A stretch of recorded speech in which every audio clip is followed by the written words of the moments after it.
Hello and welcome to A Sound of Thunder Part 5. So we're not going to do too much today because remember, like I said, we're going to kind of take it easy for our kind of fake spring break, right? Because we need to still be doing work. Now, this is important for you guys to know, and that is that the reason that we are still doing work for spring break is so that we can get credit for the days that we haven't been at school, because we want to make sure that everybody kind of passes and graduates on to 10th grade English, right? So that is what we're doing. So we're not going to do too much today, but we are definitely going to get something done. So the first thing that I want to do is talk about actually what we read last week. I want to thank everybody who did their quiz and finished what they needed to do. Sorry, pupil is just like crawling around being a weirdo, which is his usual state of being, I guess. But I want to thank everybody who did what they needed to do. I had pretty much everybody did well. Don't worry if you missed a question. Don't kind of panic about your grade. As long as you put effort in, you are just fine. Okay, so I want to look at something that we read last week. And that is this moment where kind of Eccles made that mistake. Because most people noticed this, but I had a couple people who didn't. And again, totally okay. So on the top of page 8, we have Eccles is supposed to be going back to the time machine. He's supposed to be kind of hiding there because he doesn't want to be involved. He was freaking out when he saw the Tyrannosaurus Rex, and they told him, hey, look, go back. But he says, Eccles, not looking back, walked blindly to the edge of the path. So he is backing up and not looking where he's going. His gun limp in his arms, stepped off the path and walked, not knowing it, in the jungle. His feet sank into green moss, his legs moved him, and he felt alone and remote from the events behind. The rifles cracked again. Their sound was lost in shriek and lizard thunder.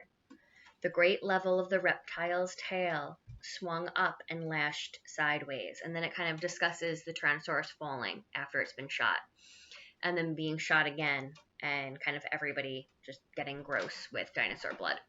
But if we look, the mistake that Eccles made was as he's walking without looking, he steps off the path, and his feet sank into the green moss, his legs moved him, and he felt alone and remote. So he kind of zones out for a minute. He walks off the path, he walks into the moss and the dirt that is under them, which was kind of like the one huge rule. Do not step off the path, do not step off the path. So that is the mistake. When we talk about what mistake did Eccles make, that's the mistake, okay? So if we go back to where we were, so they have the very bottom of page 8. The thunder faded, the jungle was silent. After the avalanche, a green peace. After the nightmare, morning. Billings and Kramer sat on the pathway and threw up. So those were the two other hunters that were supposed to be hunting with him. Travis and Lesperance stood with smoking rifles, cursing steadily. In the time machine, on his face, Eccles lay shivering. He had found his way back to the path, climbed into the machine. Travis came walking, glanced at Eccles, took cotton gauze from a metal box, and returned to the others who were sitting on the path. Clean up. They wiped the blood from their helmets. They began to curse, too. The monster lay, a hill of solid flesh. Within you could hear the sighs and murmurs as the farthest chambers of it died. The organs malfunctioning, liquids running a final instant from pocket to sac to spleen. Everything shutting off, closing up forever. It was like standing by a wrecked locomotive or steam shovel at quitting time.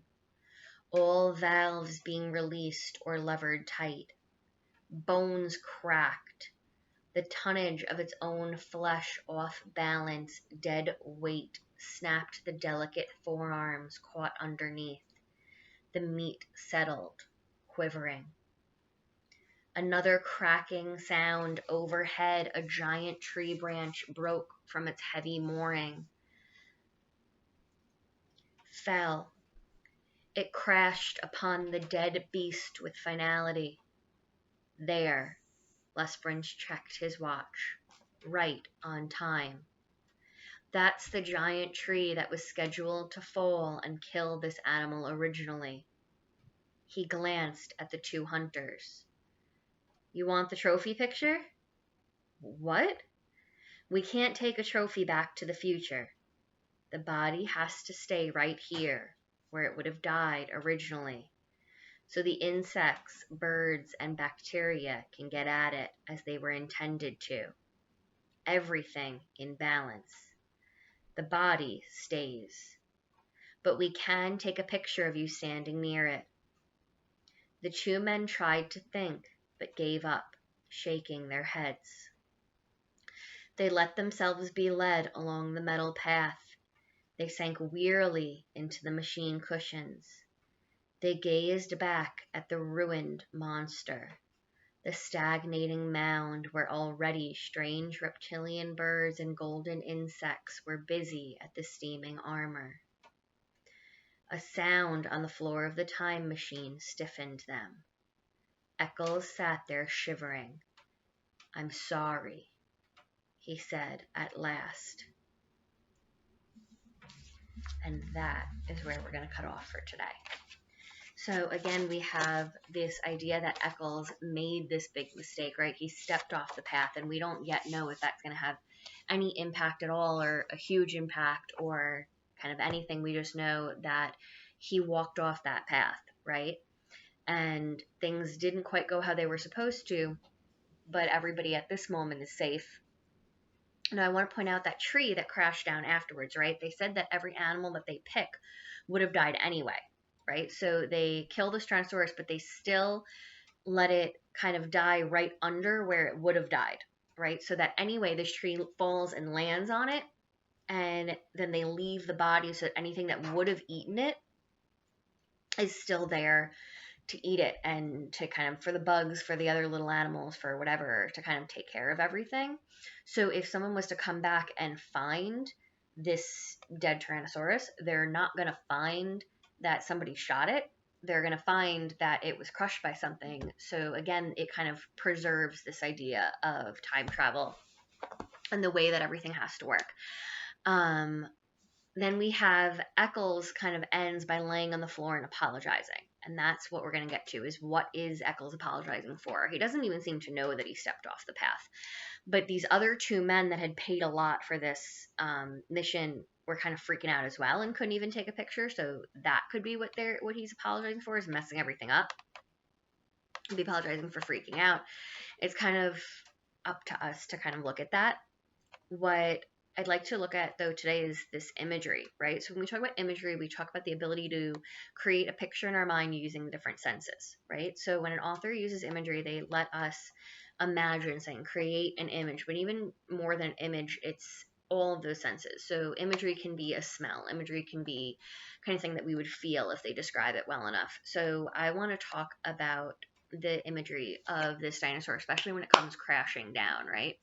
So he uses a lot of different words. He uses the term monster repetitively for it. He talks about its thunderous cries, and then when it's dead, he talks about it as being ruined, a stagnating mound. So we kind of have all of these different words for it. It was a wrecked locomotive or steam engine. So there were a bunch of other ones too. I'm just not on my page, and I put everything back in the folder.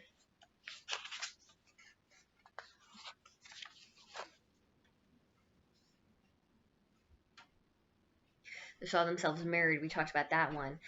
He stood like a stone idol, like a mountain avalanche. And again, those are similes because he's using the word like, but it's still just kind of to give us this image. Thundering, clutching trees, it wrenched and tore. 10 tons of cold flesh and stone. Now, there's no stone involved, right? So that's, again, a comparison. It's giving what he wants us to see. He lashed his armored tail to which snake-like jaws. So there's a lot of similes, but these similes are being used to create this image for all of us. So that is what your today's question is going to center on. I hope everyone is having a good week, even though it just started. I hope everyone had some good holidays over this weekend, whatever you celebrate. If you had a good Passover, a good Easter. And, I hope to see you guys soon. We are practicing on a different video chat. Josie kind of got a preview, and hopefully everything works out soon. I miss you guys.